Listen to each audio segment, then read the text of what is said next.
আসসালামু আলাইকুম, welcome back to my channel cooking by Zohra.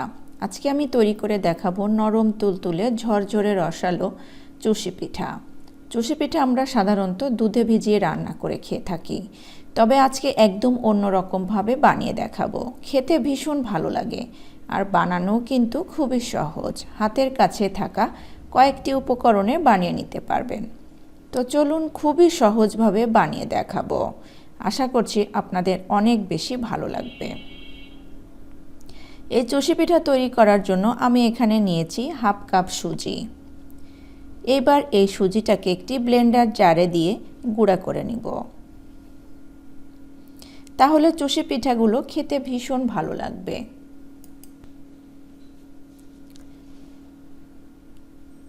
দেখুন, সুজিটাকে খুব সুন্দরভাবে গুঁড়ি করে নিয়েছি। একদমই পুরোপুরি পাউডার হবে না, একটু খসখসে থাকবে। এরপর চুলায় একটি কড়াই বসিয়ে দিয়েছি। এই কড়াইতে দিয়ে দিব 1 কাপ লিকুইড দুধ। আমি যেহেতু হাফ কাপ সুজি দিয়েছি, এই কারণে 1 কাপ দুধ ব্যবহার করব।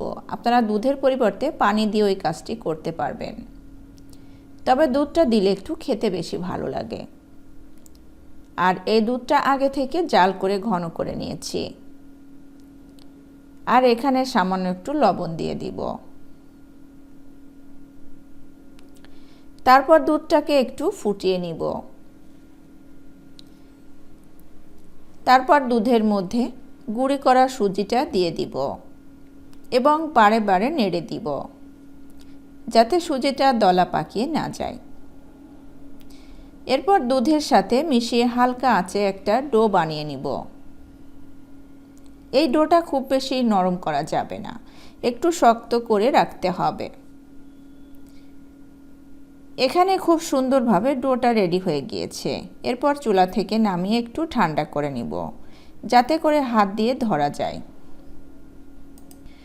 এবার এখানে হাফ চা চামচ মতো ঘি দিয়ে ডোটার সাথে একটু মেখে নিব। যদি কারো ঘিয়ের ফ্লেভারটা ভালো না লাগে, তাহলে 1 চা চামচ সাদা তেল দিয়েও মেখে নিতে পারেন। এবার এই ডোটাকে খুব ভালোভাবে মেখে নিতে হবে। দেখুন কত সুন্দরভাবে ডোটা মেখে নিয়েছি। এবার এখান থেকে কিছুটা পরিমাণ নিয়ে নিচ্ছি।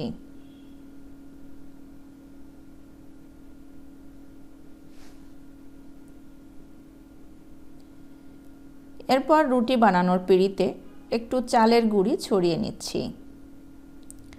যদি চালের গুঁড়িটা না থাকে, তাহলে একটু ময়দা দিয়ে নেবেন। এরপর ডোটাকে একটু লম্বা করে বানিয়ে নিব, তাহলে পিঠাগুলো বানাতে সুবিধা হবে। তারপর এর থেকে অল্প করে নিয়ে নিব, একদমই সামান্য, খুব বেশি বড় করব না। এরপর হাত দিয়ে একটু ঘষা দিলেই চুষি পিঠা রেডি হয়ে যাবে। দেখুন বানানো কত সহজ, খুব তাড়াতাড়ি হয়ে যায়। এভাবে করে সবগুলো বানিয়ে নিব।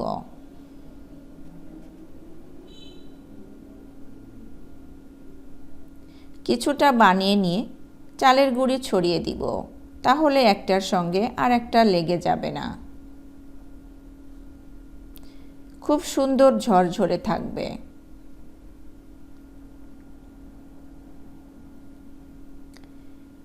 এভাবে করে সবগুলো চুষি পিঠা বানিয়ে নিব।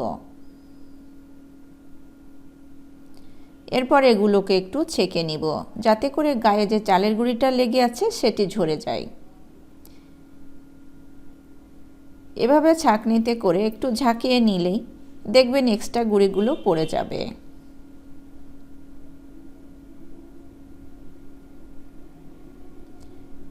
এভাবে করে সবগুলো বানিয়ে নিব।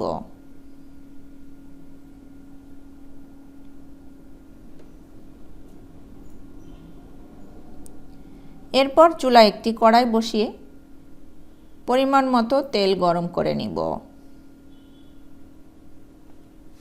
তেলটা ভালোভাবে গরম করে নিতে হবে, তাহলে পিঠাগুলো খুব সুন্দরভাবে ভাজা হবে। তারপর তেলে পিঠাগুলো দিয়ে দিব। তেলে দেওয়ার কয়েক সেকেন্ডের মধ্যে দেখবেন ভাজা হয়ে গিয়েছে।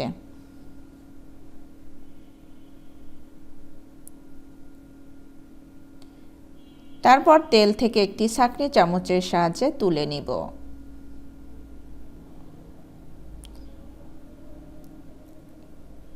একইভাবে সবগুলো ভেজে নিব।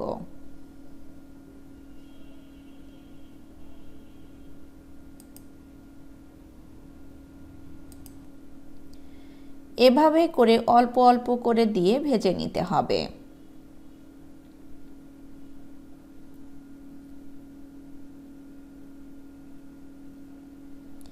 দেখুন সবগুলো ভেজে নেওয়া হয়ে গিয়েছে। এরপর চুলায় একটি হাঁড়ি বসিয়ে দিয়েছি। এর মধ্যে দিয়ে দিচ্ছি 2/3 কাপ চিনি আর 2/3 কাপ পানি। তার মধ্যে দিচ্ছি সামান্য একটু লবণ, 2টি এলাচ, একটু মুখটা ফাটিয়ে দিচ্ছি। এরপর একটি চিনির শিরা তৈরি করে নিব। এই শিরাটা খুব বেশি ঘন করা যাবে না, একটু পাতলা রাখতে হবে। শুধুমাত্র চিনিটা গলে গেলেই কিন্তু রেডি হয়ে যাবে।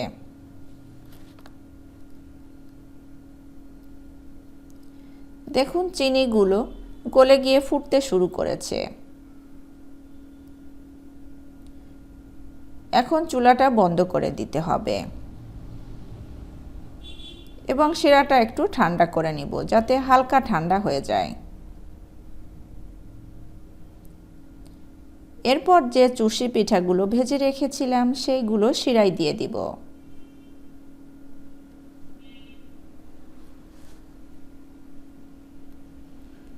সবগুলো পিঠা দেওয়া হয়ে গেলে ভালো করে একটু মিশিয়ে নিব।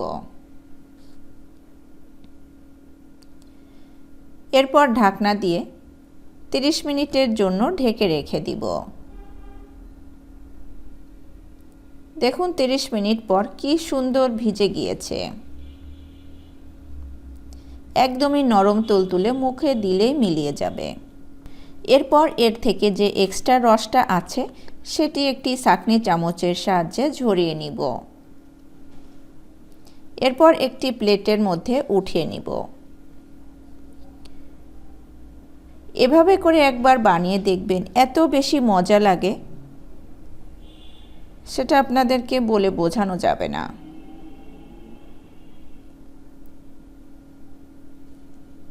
এরপর উপর থেকে একটু বাদাম ছড়িয়ে দিব। দেখুন দেখতে কতটা সুন্দর হয়েছে। আশা করছি আমার আজকের এই পিঠার রেসিপিটি আপনাদের কাছে অনেক বেশি ভালো লেগেছে। রেসিপিটি ভালো লাগলে লাইক, কমেন্টস এবং শেয়ার করতে ভুলবেন না। সেই সাথে আমার চ্যানেলটাকে সাবস্ক্রাইব করে রাখবেন। আর আপনারা যারা আমার ফেসবুক পেজ থেকে দেখছেন, লাইক এবং ফলো দিয়ে না রাখলে প্লিজ লাইক এবং ফলো দিয়ে রাখবেন। তাহলে আমার কোনো ভিডিও আপলোড করার সঙ্গে সঙ্গে নোটিফিকেশন আপনাদের কাছে পৌঁছে যাবে। ভালো থাকবেন সবাই। আজকে এখানে বিদায় নিচ্ছি, পরবর্তী রেসিপি দেখার আমন্ত্রণ জানাচ্ছি।